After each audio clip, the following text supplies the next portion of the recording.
We invite you to join us at the Montana Eschatology of Genesis Conference 2025, which will be held between July 22nd and 2025 at the Copper K Barn in Whitehall, Montana. Featured speakers are Dr. Don K. Preston, Dr. J.L. Vaughan, Pastor Zach Davis, Rick Welch, Tim Martin, and Pastor Steve Magua. Register today at www.beyondcreationscience.com. Experience the beautiful Montana Wild with us as we explore eschatological themes in Genesis. RVs and campers, welcome.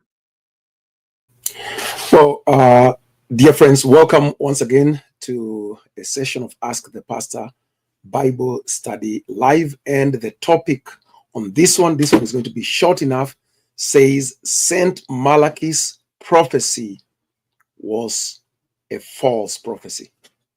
I don't know if you're familiar or you have heard about Saint Malachy's prophecy. This is purportedly a prophecy that was made in around the 12th century by one of the Roman Catholic bishops who was later canonized and made into a saint. He was from Ireland, and he apparently was given a vision by God that there would only be 112 popes to the end.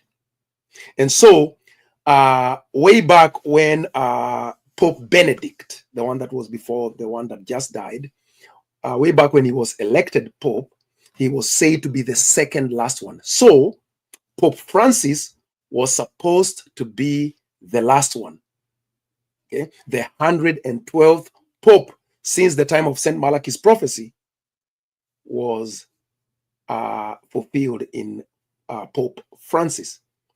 And of course, many Catholics and even many charismatic, even evangelical Christians have been, spreading this message of Saint Malachy's prophecy. In fact, let me show you how it looks like if you just search Saint Malachy's prophecy on YouTube, this is what you will see. So notice this. We have the final Pope. We have, the Antichrist. We have so many messages that claim to be about a true prophecy from God that Saint Malachy was given. But I want to declare to you today that the Roman Catholic prophecy of Saint Malachy has been proven to be a false prophecy. Now, before I show you the video that gives you information about the prophecy of Saint Malachy, and of course, I hope that you are aware that today, on the 8th of May, a new pope, the 113th pope, has been elected since the time of Saint Malachy. So that already tells you that that prophecy was bogus.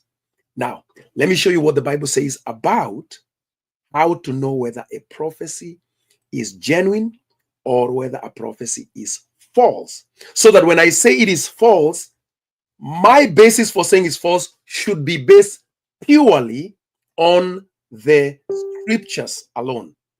Okay, so watch this. So this is Deuteronomy chapter number 18, and I want you to see what God says is the standard for saying if a prophecy is genuine or not.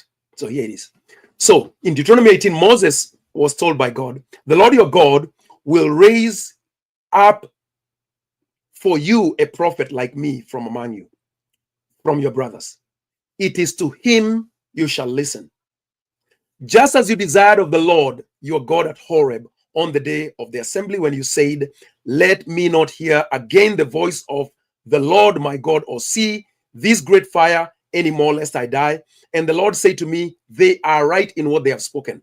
I will raise up for them a prophet like you from among their brothers, and I will put my words in his mouth, and he shall speak to them all that I command him. And whoever will not listen to my words that he shall speak in my name, I myself will require it of him. Verse 20, key verse. But the prophet who presumes to speak a word in my name that I have not commanded him to speak, or who speaks in the name of other gods, that same prophet shall die. And if you say in your heart, how may we know the word that the Lord has not spoken? How can we know if we are being deceived? How can we know if a prophecy is false? This is what Moses poses as a question that all believers should be able to ask. How may we know the word that the Lord has not spoken? Verse 22, when a prophet speaks in the name of the Lord, if the word does not come to pass or come true, that is a word that the Lord has not spoken. So he is a very clear standard. If, as a person says they are a prophet, they speak a word in the name of the Lord, if that word does not come to pass, that is a word the Lord has not spoken. The prophet has spoken it presumptuously. You need not be afraid of such a person. So the standard of the Bible is quite clear. A true prophecy is proven by its fulfillment according to the terms that a prophet sets. Okay, that's how you know a true prophecy. So now we have this prophecy of St. Malachi, which I'm going to play for you here. And I want you to listen to what they say St. Malachi apparently received from the Lord back in the 12th century. So here we go. I'm going to begin it right there. And here we go. In 1139, Malachi made a pilgrimage to Rome to visit the Pope. While ascending one of the city's fabled 7 hills, he was struck by a revelation from God. And the story goes that he fell into a trance. All that night, he would mention these Latin phrases. Di meditate lune, flos florum, pastor et nautua, di laboris solis. Each one of these Latin phrases would match up to the reign of a particular pope. And in that vision, he saw 112 popes up until the tribulation time, to the end. And according to St. Now, hopefully you got that according to the claim, St. Malachi was shown 112 popes up to the time of the tribulation, up to the time of the fulfillment of Matthew 24, verse 15 to verse 21, the Great Tribulation. So let me allow them to go on a little bit. We will come and we will examine, we will test this prophecy, first and foremost by the Bible, and then by its own claims. Okay, so here we go back to the so-called prophecy of Saint Malachi. St. Malachy's prediction, this end time, following the reign of the 112th Pope, is right around the corner. We're at 111 now. Pope Benedict XVI is 111. If Malachy's vision was true prophecy, there will be only one more pope to follow Benedict XVI, who turned 85 in 2012. In other words, our time may be running out. So at the time that this video was made by the History Channel, Pope Benedict XVI, this is way back in around 2012. Pope Benedict was the 111th Pope of the Roman Catholic Church from the time that Saint Malachi made the prophecy. And so even the History Channel says if the prophecy was true, there was only one more Pope left, which at the time of Pope Benedict, we didn't know who it was. But of course, Pope Benedict stepped down, or he was deemed not to be fit, and therefore one more Pope was elected after him. The 112th Pope was Pope Francis. Pope Francis ought to have been the last Pope before the Great Tribulation. So just a little bit more, and then now we will look at what happened today that proves that the so-called prophecy of St. Malachi is totally bogus, totally false. Here we go. But why should we believe him? Malachi didn't just predict the number of popes before the end of the world, he also predicted who they would be with startling precision. And what you find is an accuracy, I would say, that exceeds 80%, which I can tell you, that got me fascinated by these prophecies, and that he's one of the greatest prophets I've ever encountered. And what makes it amazing is he gets more accurate as he gets to the end of the list. In fact, some of the ones more recently are quite astonishing. You have Benedict XV, who's called by Malachi Religio Depopulata, which means religion devastated or depopulated. In his reign, the Christian faith was decimated. 25 million people dying from World War I. It's also the time of the Bolshevik Revolution in Russia. And scholars say that 200 million left the Russian Orthodox Church to join the Communist Party. Religion depopulated. After him comes the papal giant, John Paul II, who is called De Laboris Solis, which means the sun's labor through eclipse. He was born in 1920 on a total eclipse. Then when he died, he was actually buried during a solar eclipse as well. Obviously, people can't manipulate eclipses. So apparently Malachi really did see a vision of the future, and you would have to be divinely inspired, I would say, for it to match that accurately. That seems to be a little more than coincidence. Malachi's prophetic precision continues with the current Pope, Benedict XVI. Number 111, the final numbered motto, and that is De Gloria Olivae, the glory of the olive, or from the glory of the olive. There is a group of Benedictines called the Olivetans. Their symbol is the olive branch. The glory of the olive would be the highest ranking among them, and there he is. We thought, Malachy's correct again, and now there's only one more pope in the line. We are very close to the end of this prophecy.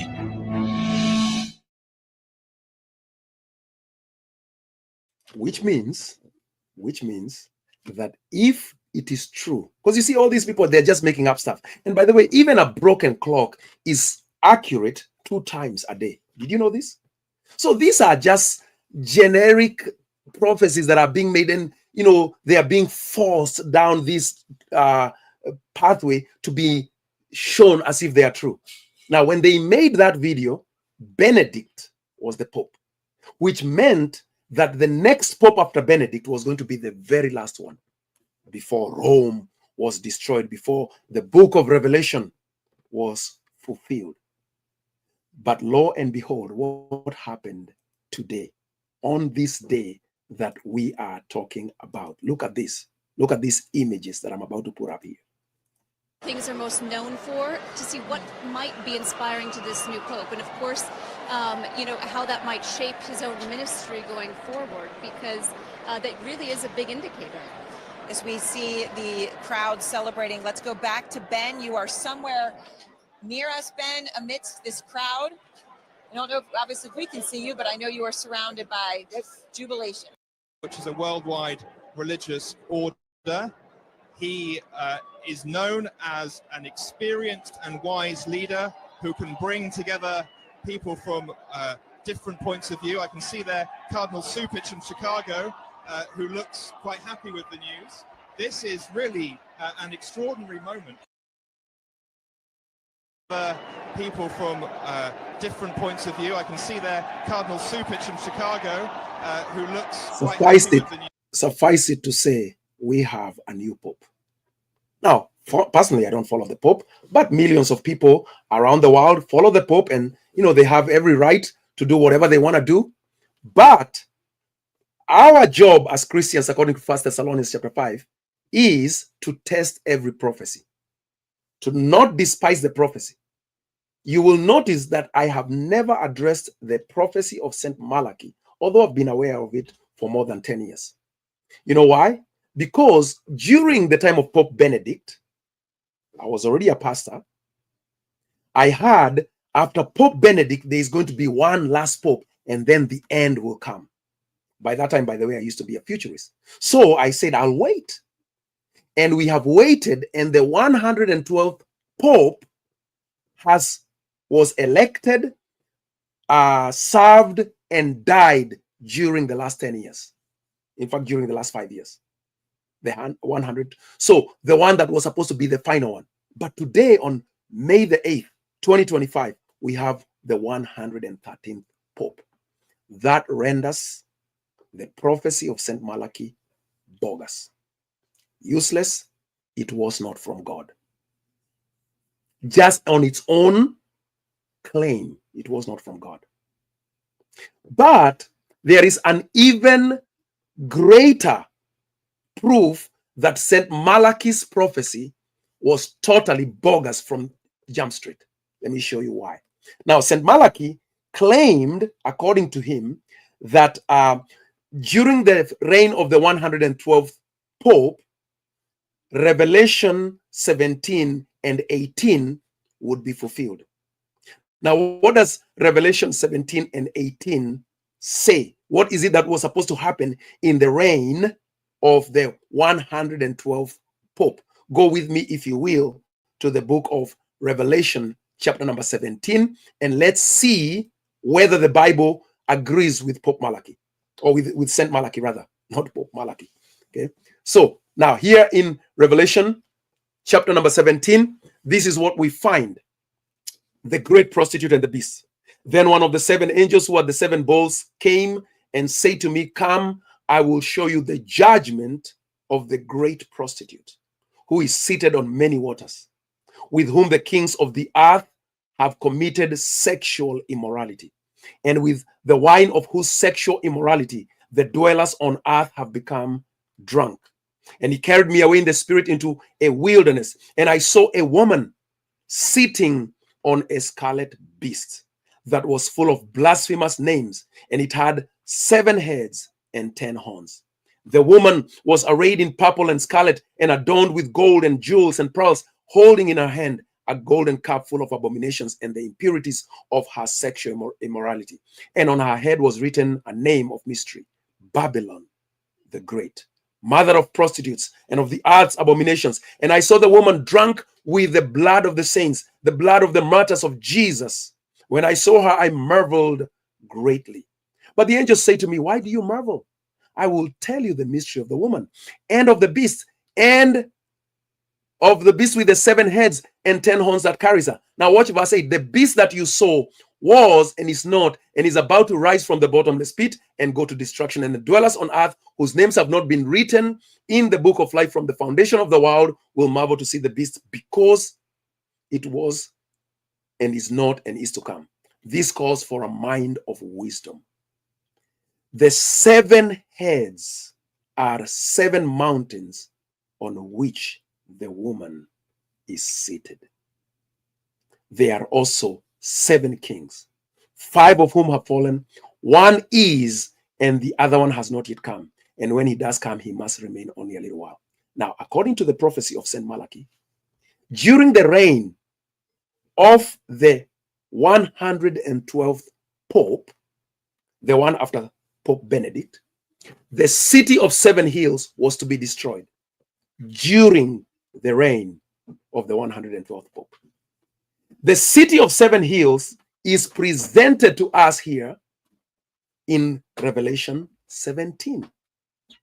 So St. Malachy in the 12th century was saying Revelation 17 was still in the future. Rome, which he calls the city of 7 hills, was to be destroyed in his future. But is that what Revelation is telling us? St. Malachy says that the Great Tribulation was to take place during the reign of the 112th Pope, which is also at the time of Revelation 17, according to most Bible scholars. But you see, if you look closely at this prophecy of John, he says things that totally contradict what St. Malachy is saying 1200 years later. Look at what John says. John says that the 7 heads are 7 mountains on which the woman is seated. Now, there are some scholars who assume that the the 7 mountains are referred to the city of Rome. But it also says they are not just 7 mountains, they are also 7 kings. 5 have already fallen. 1 is, the other one has not yet come, and when he does come, he must remain only a little while. So according to John, 5 of the 7 kings of the beast were already dead by the time John is writing. John is writing at the time of the 6th king. And when the 6th king died, he was to be followed by the 7th king. And the 7th king was only going to rule for a little while, which means that no matter how you cut it, the prophecy of Revelation 17 was going to be fulfilled shortly, within or after the time of the writing of Revelation. It has nothing to do with the prophecy of St. Malachi. So the Bible itself already tells you you should not be paying attention to such bogus prophecies, which are already contradicted by the timing of the Bible. Not only that, St. Malachi also claimed that the Great Tribulation was going to take place in the reign of the 112th Pope, which was Pope Francis, was the 112th Pope. Today we have Pope Leo, who is the 113th Pope. They have nothing to do with Bible prophecy. But let's go to Matthew 24. Let's see what Jesus says about the Great Tribulation and when the Great Tribulation was to take place. Is it in the reign of Pope Francis? Of course, we are here. We can tell it has not happened. It did not happen. Now we have a new Pope. So now they would have to shift the goalposts because the prophecy was false. But let's go to the true prophecy of Jesus, because Deuteronomy tells us that we must pay to Jesus. We must pay attention to Jesus. So Jesus in Matthew 24 verse 15 says this. So when you see the abomination of desolation spoken of by the prophet Daniel standing in the holy place, let the reader understand. Then let those who are in Judea flee to the mountains. Let the one who is on the housetop not go down to take what is in his house. Let the one who is in the field not turn back to take his cloak. And alas, for women who are pregnant and for those who are nursing infants in those days, pray that your flight may not be in winter or Sabbath, for then there will be great tribulation, such as has not been from the beginning of the world until now, and no, never will be. So Jesus does prophesy about the Great Tribulation. Now, St. Malachi says the Great Tribulation has to do with the city of Rome. Jesus says the Great Tribulation has to do with the city of Jerusalem. Let those who are in Judea flee to the mountains. So that already tells you that Malachy's prophecy and the prophecy of many people is totally unbiblical. Jesus is saying the Great Tribulation is centered around Jerusalem. The world of religion is telling you the Great Tribulation is centered around Rome and the Vatican and Catholicism. Farthest from the truth. Now, I'm not saying the Catholics are necessarily great or perfect people. I'm just saying they are not part of biblical prophecy. Anybody that tells you the Pope is part of biblical prophecy, they are just making it up as they go. Now, when did Jesus say the Great Tribulation was to take place? Because Jesus does tell you. So he tells you, first of all, you will see the abomination of desolation standing in the holy place. That's the temple in Jerusalem, which, mind you, was destroyed in 70 AD. Then he tells you that as a result of the abomination of desolation, there would be a great tribulation. Then he tells you that immediately after the tribulation, the Lord would be seen coming on the clouds of heaven with power and glory. Then he finally tells you when. So also when you see all these things, know that he is near at the very gates. Truly, I say to you, this generation will not pass until all these things pass away. According to Jesus, the Great Tribulation was going to take place in the same generation that he prophesied. The Great Tribulation was going to take place in conjunction with the destruction of the temple in Jerusalem. That's what Matthew 24 is about.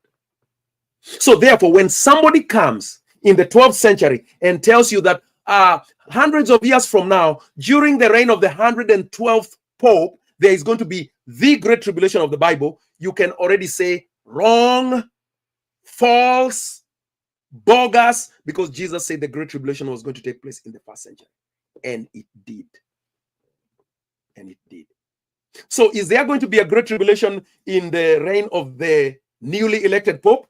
Absolutely not. Are there going to be troubles that people face in this world? Yes, but not the biblical Great Tribulation. That one is in our past, and it will never be repeated again. There will never be another Great Tribulation. Look at what Jesus says about it again, verse number 21. For then there will be great tribulation, such has not been from the beginning of the world until now, and the now is in Jesus' day, nor and never will be. The Great Tribulation was to happen within 40 years. Verse number 34. Truly I say to you, this generation will not pass away until all these things take place. So we have tested the prophecy of Saint Malachi. We have found it to be false. How have we found it to be false? Because Saint Malachi prophesied that the 112th Pope would be the last Pope. Today, history has proven Saint Malachi bogus. Moreover, even if we had been more careful, we would have said, Saint Malachi, why are you telling us about the Great Tribulation in your future, hundreds of years in your future, when Jesus said it would take place in the lifetime of his disciples?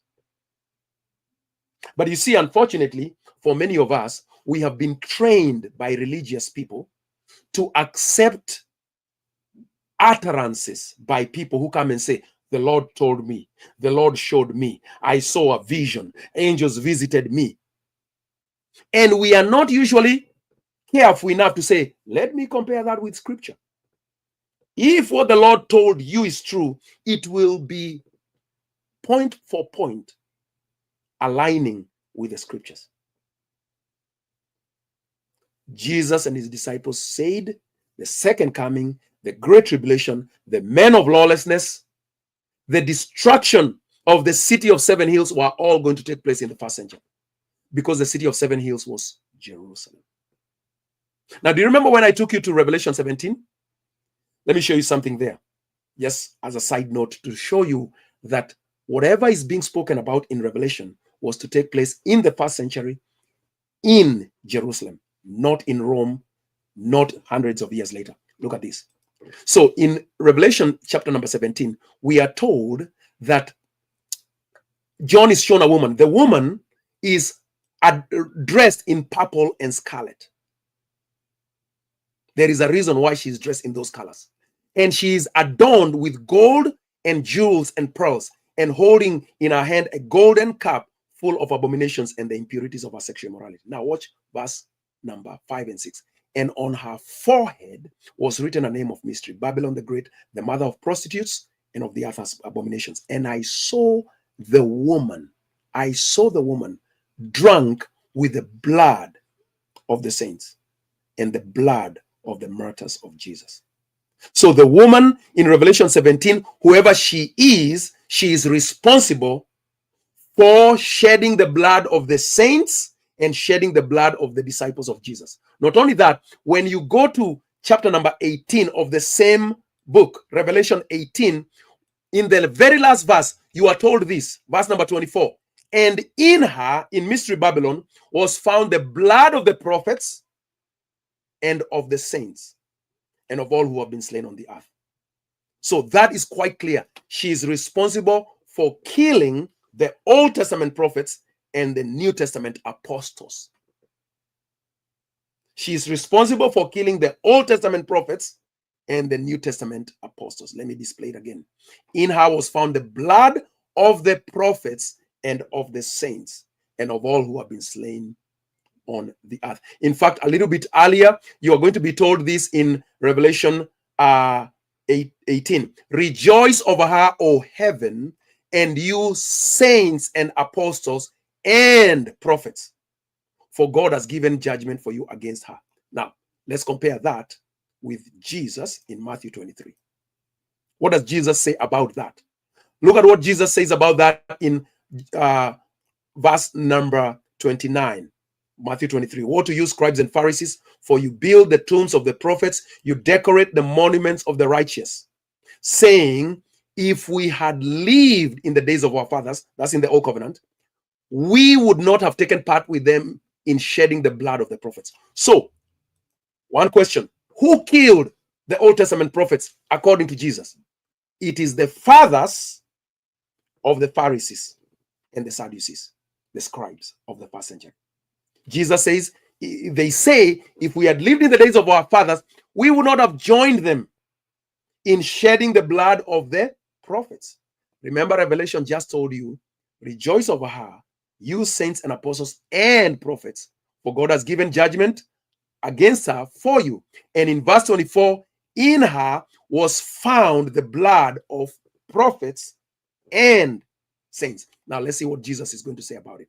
So Jesus says this: thus you witness against yourselves, you Pharisees and scribes, that you are the sons of those who murdered the prophets.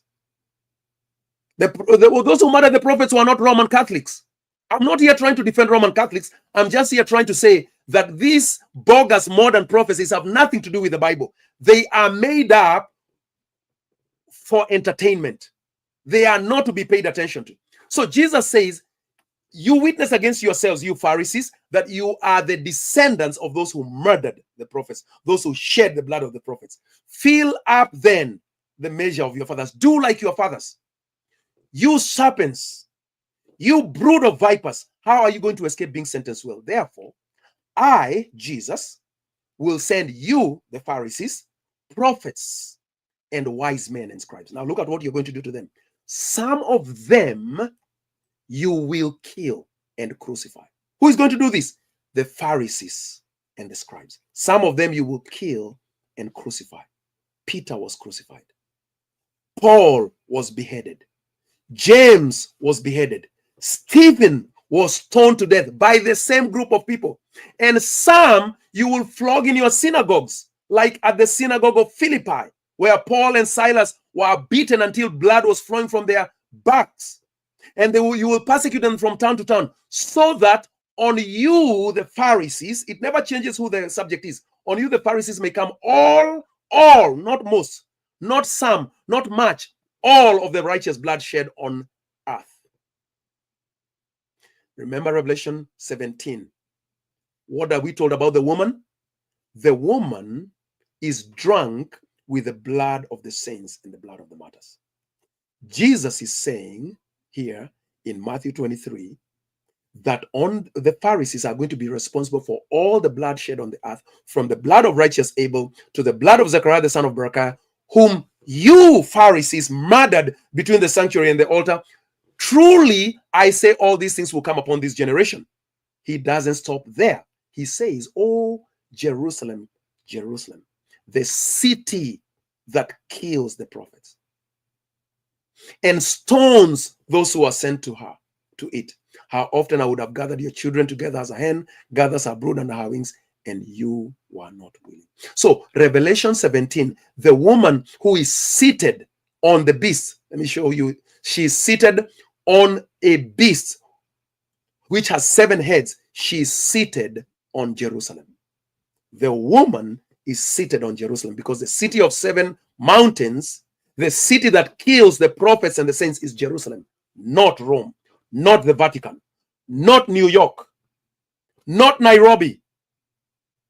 The city of the Bible of Revelation 17 is Jerusalem. Mystery Babylon is Jerusalem. And it is Jerusalem of the first century. For Jesus said that all of the blood shed on the earth, so that on you may come all the righteous blood shed on earth, from the blood of righteous Abel to the blood of Zechariah the son of Berechiah, whom you murdered between the sanctuary and the altar. Truly I say to you, all these things will come upon this generation.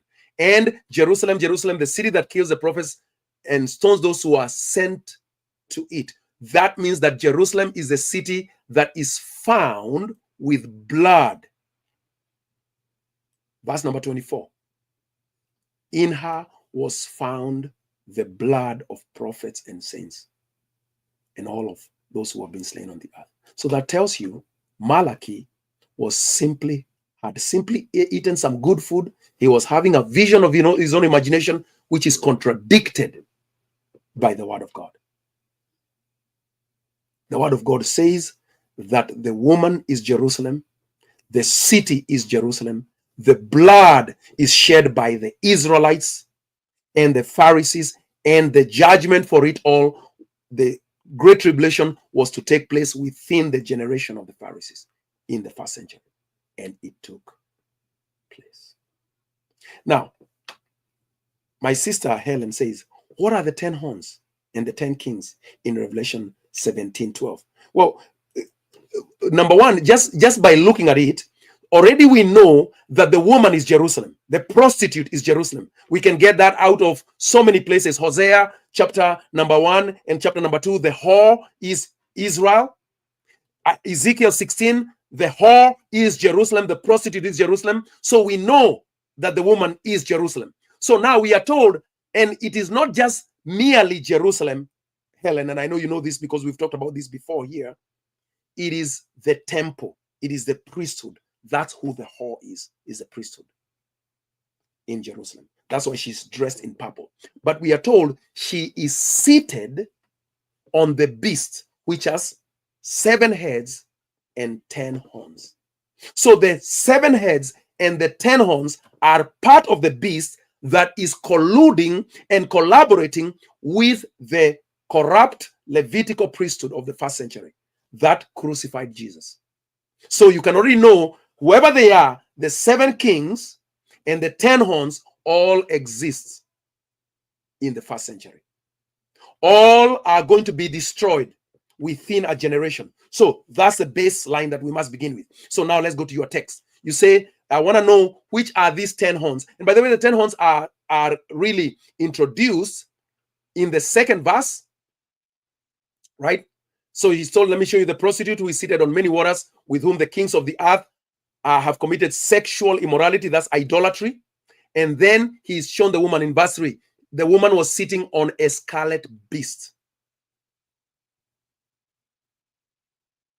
that had 7 heads and 10 horns. So the 7 heads and 10 horns are part of the beast. So for you to find out who the 7 heads and 10 horns are, you need to identify the beast. Because when you get to verse 12, which you told us, and the 10 horns that you saw are 10 kings that have not yet received royal power. So at the time that John is writing, the beast exists, the woman exists, the 7 kings, which are the 7 heads, 5 of them have fallen. It is during the reign of the 6th. The 7th one has not yet come, but the 10 horns have not yet been given royal power. That's the time that John is writing. So it is in between the reign of the 7 kings and the reign of the 10 kings. Now remember that in the Bible, and especially in Revelation, these are symbols. So who are these 10 kings? I'm going to recommend, just because I cannot get into the details of it, an article and a teaching given by Adam Marshall.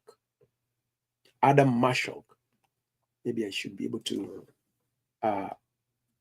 just type this there so that you guys get the correct spelling. I want to put it on the screen in a moment. Adam Marshall, right there. That's his name. Go look for that name. His blog is called Pursuing Truth. He painstakingly shows that the 10 kings were the 10 generals that were given regions of authority during the Roman Jewish War.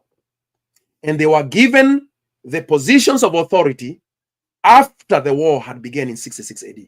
So John writes Revelation around 64, 65 AD. At this time, the 7 kings, which I believe represents the high priest of Israel, because remember, the woman and the beasts are all Israel. It has nothing to do with Rome. Rome is who is going to come and burn the beasts. Rome comes to destroy the beasts. Rome is God's instrument of judgment. So the 10 kings are the 10 generals that were given. So what they did when the war began between Jerusalem, between Israel and Rome, in order to prepare for the onslaught of the Romans, the Jerusalem authorities got together and they elected 10 men. Some of them were high priests, some of them were governors, some of them were just politicians. And they divided Israel into 10 regions. Josephus was one of them. Josephus was given the region of Jotapata. And so they had the whole of Israel divided into 10 regions. These 10 regions fought against the Romans. And as they were fighting against the Romans, they motivated the Romans to not only smash them to pieces, but the Romans came all the way to Jerusalem, destroyed Jerusalem, and burnt the temple. Remember, the temple is represented by the prostitute. Now, let's look at the text. What does the text say? So, verse number 12.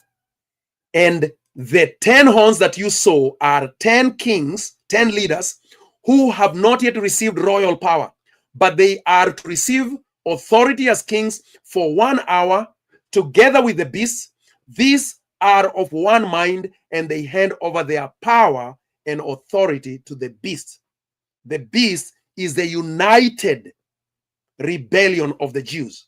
That's what the beast is. The zealots united together with the priests, and they united together with the political authorities that existed in Israel, all in order to fight against God's servant Rome. These are of one mind. They were united, and they hand over their power and authority to the beast. They will make war on the Lamb. Remember, the army of the Lamb, Helen, was the Roman army. And the Lamb will conquer them using the Roman army. For he is the Lord of lords and the King of kings, and those with him are called chosen and faithful. And the angel said to me, the waters that you saw where the prostitute is seated are peoples, multitude, nations, languages. And the 10 horns that you saw, they and the beast will hate the prostitute. They will make her desolate and naked, and devour her flesh, and burn her up with fire. This is what the rebellion and the ill-fated plan of the Jews and the zealots and the priesthood, this is what they ended up doing to their own city. For God has put it into their hearts to carry out his purpose by being of one mind, handing over their royal power to the beast until the words of God are fulfilled. And the woman that you saw is the great city that has dominions over the kings of the earth. The earth here is not the planet Earth. The earth here is the word gay. It means the land of Israel. So the kings of Israel are the generals. So, yes, Helen, the 10 and the 7 are symbolic for the whole complete apostate system of the Mosaic ceremonial covenant. So the political and the religious coming together. The political and the religious coming together. So in Revelation 13, they will be represented as 2 beasts. Once you combine them in Revelation 17, is 1 beast. Once you go to Revelation 19, it is the beast and the false prophet. But the end is the same. So John will use different symbols to represent all these evil powers that were working against the church of Jesus Christ and that were fighting against the authority of Rome, which was ordained by God, according to both Paul and Peter. So the teaching that people usually say, oh, the beast is Rome, not at all. The beast was not Rome. The beast was Israel. Even in Daniel 7, the beast is burned up with fire. The woman is burned up with fire. So notice that. So that here in Revelation chapter number 17, what happens to the woman? Look at this. The beast burns the prostitute. They will make her desolate and naked and devour her flesh and burn her up with fire. So that's how the woman is destroyed. You get over to chapter 19. What happens to the beast itself? Revelation 19. Look at this. Revelation 19.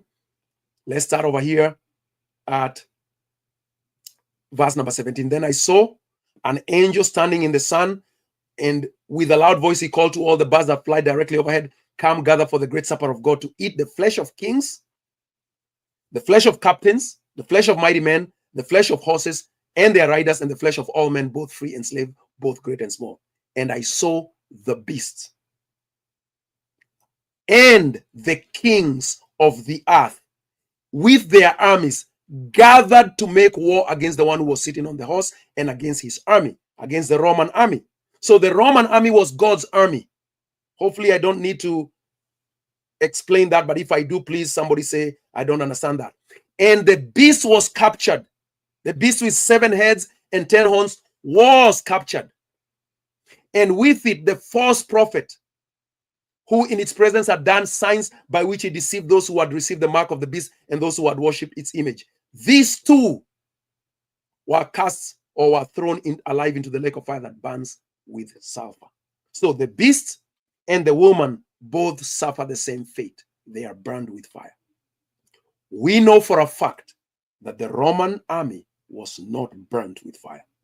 We know for a fact that Rome was not burnt to the ground with fire.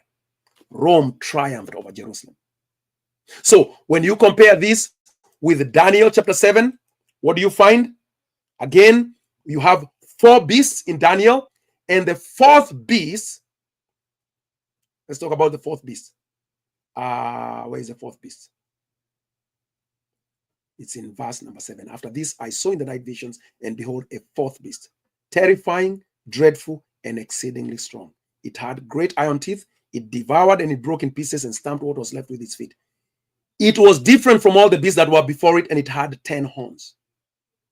Okay, so that's the 4th beast. Now let's keep over here to verse 15. Let's see what happens to the 4th beast. Okay, now remember, the horns are individual leaders within the beast. I looked because of the sound of the great words that the horn was speaking, and as I looked, the beast, as the 4th beast, was killed. Its body was destroyed and given over to be burned with fire. Confirmation of Revelation 19. Confirmation of Revelation 17. As for the rest of the other beasts, their dominion was taken away, but their lives were prolonged for a time and a season. So Daniel says, I want to know more about the 4th beast. As for me, Daniel, my spirit within me was anxious, and the visions of my head alarmed me. I approached one of those standing there and asked him the truth concerning all this. So he told me and made known to me the interpretation of the things. These 4 great beasts are 4 kings or kingdoms which shall arise out of the earth. The 4 kingdoms are Babylon, Persia, Greece, and Old Covenant Israel. King Herod is part of the 4th kingdom. He is a king. But the saints of the Most High, the Christians, shall receive the kingdom and possess the kingdom forever and ever. Then I desire to know the truth about the 4th beast, which was different from all the rest, exceedingly terrifying, and with teeth of iron and claws of bronze, and which devoured and broke in pieces and stamped what was left with its feet. And about the 10 horns that were on its head, and the other horn that came up before them, and which the 3 fell before it. The horn that had eyes and a mouth that spoke great things. This is the man of lawlessness who sat in the temple. It's all the Jewish system. As I looked, this horn made war against the saints. I mean, if you do just a simple study of the book of Acts, who was making war against the church throughout the book of Acts? Who was chasing Paul all over the country, all over the empire? Who was killing Christians all over the empire? Was it the Romans? Absolutely not. Who killed Jesus? Who demanded that Jesus must die? It's the Jews. Pilate even says, I don't find any guilt in this man. They say he must die. Then you go do it yourselves. Who was persecuting the Christians? Paul, the epistles, everyone keeps telling you it's the Jews. It's the Jews, it's the Jews. It's the Sanhedrin, it's the high priest, it's the Jews. That's who the beast is. And that's why the beast is destroyed, for making war against the saints. As I looked, this horn made war against the saints and prevailed against them until the Ancient of Days came and judgment was given over for the saints of the Most High. And the time came when the saints possessed the kingdom. That's where we are now. We have been possessing the kingdom for over 1900 years. Why? Because the judgment happened back in 70 AD.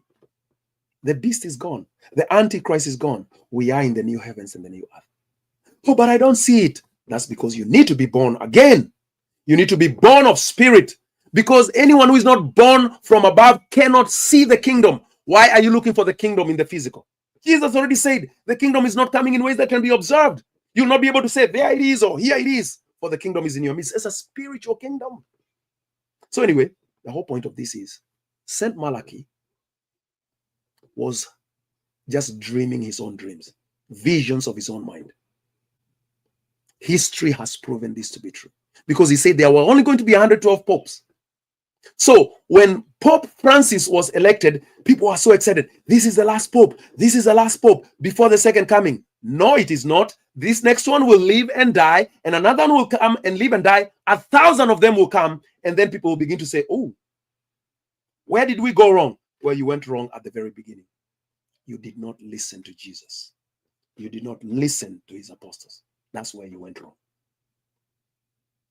And so people will need to go back there and say, oh, let's start over again. Let's erase everything off the board.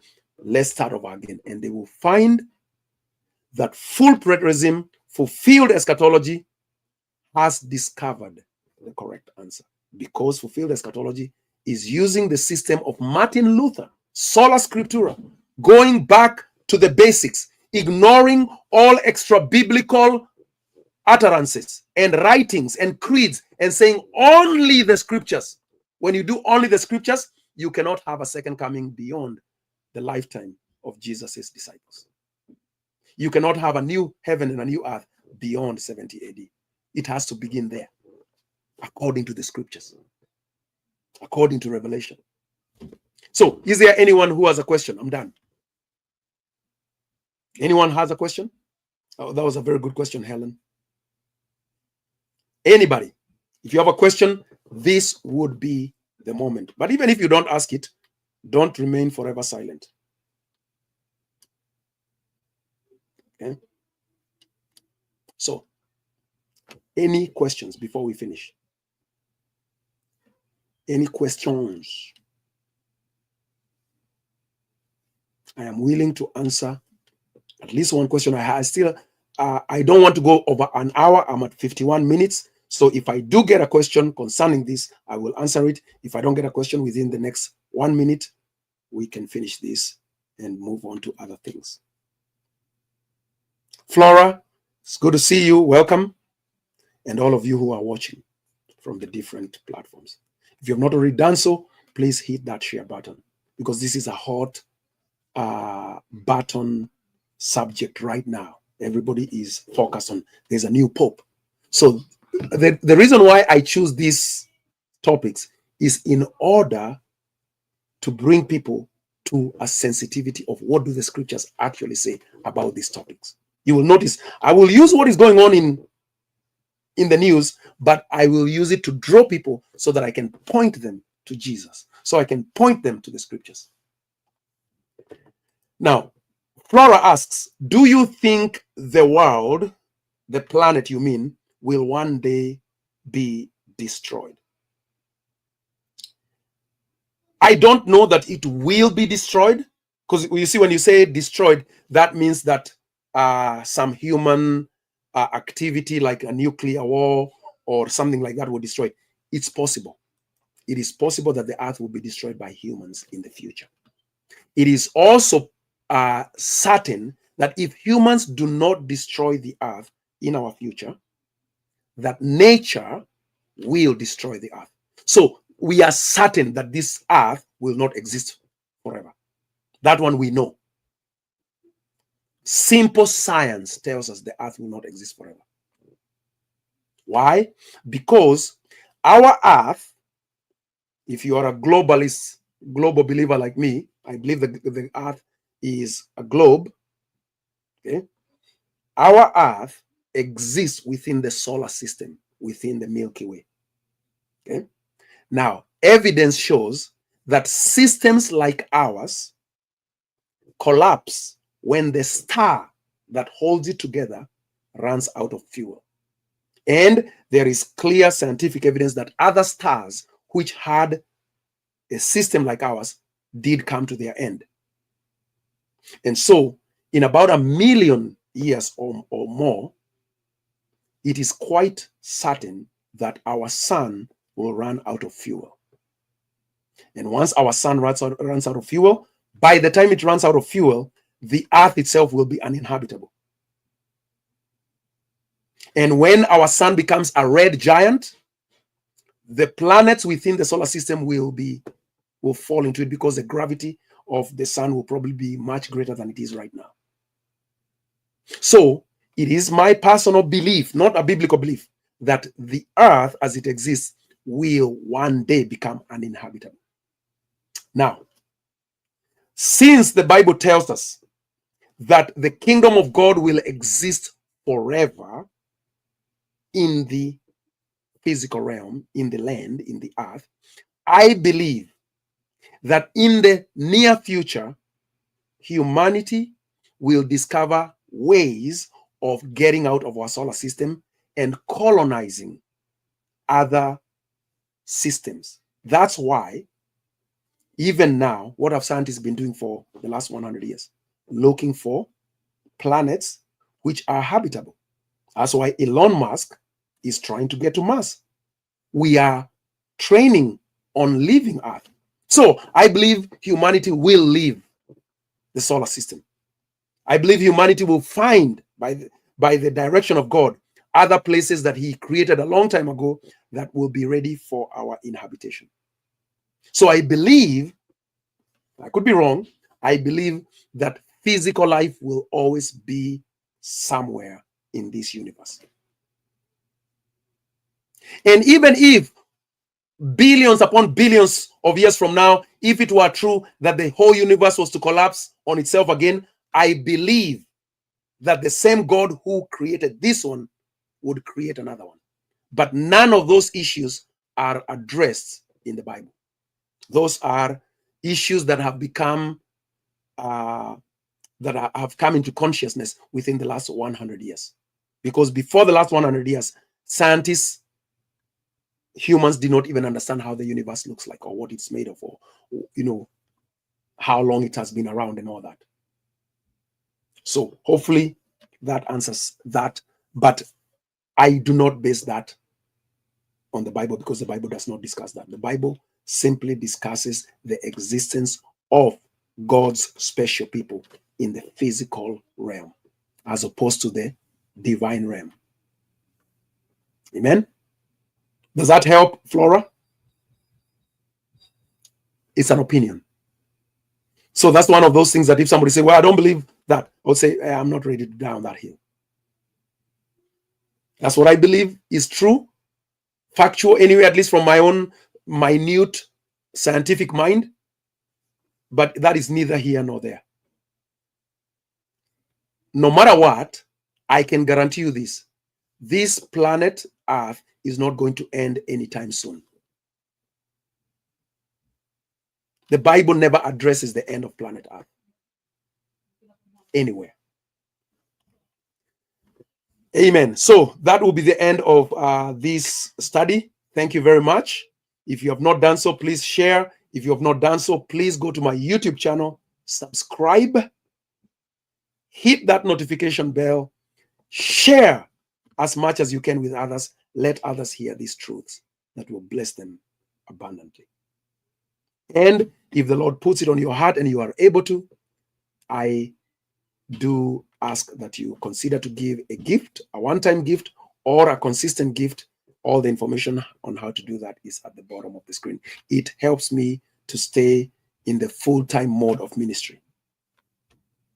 So, until the next time, God bless you. And by the way, at the end of this, there'll be an ad for the Montana conference. I am hoping that you would make a decision to decide to attend the Montana conference. If you do so, then we will be able to join together. There is a Montana planning group on Facebook, which will help you to know, how do I get accommodated? Where can I stay? What are things to do while in Montana in July? So that will be represented on how to do all that next. God bless you. Till the next time. We invite you to join us at the Montana Eschatology of Genesis Conference 2025, which will be held between July 22nd to 25th, 2025 at the Copper K Barn in Whitehall, Montana. Featured speakers are Dr. Don K. Preston, Dr. J. L. Vaughn, Pastor Zach Davis, Rick Welch, Tim Martin, and Pastor Steve Magwa. Register today at www.beyondcreationscience.com.